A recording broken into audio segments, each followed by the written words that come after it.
Welcome back to another technical deep dive here in the Debug Zone.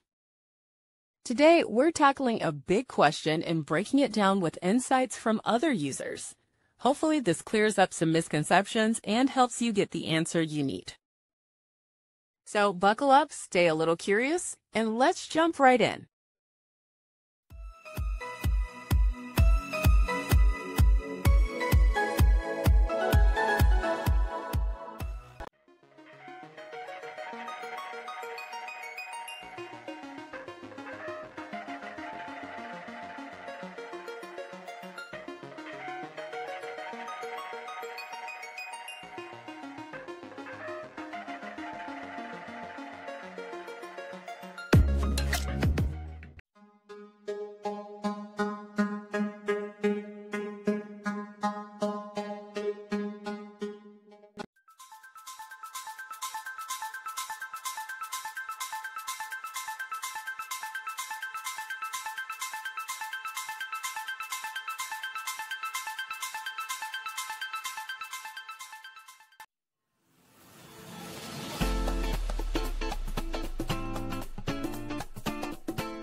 And that's a wrap.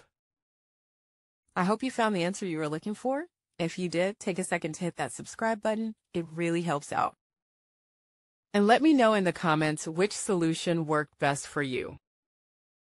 See you next time in the Debug Zone.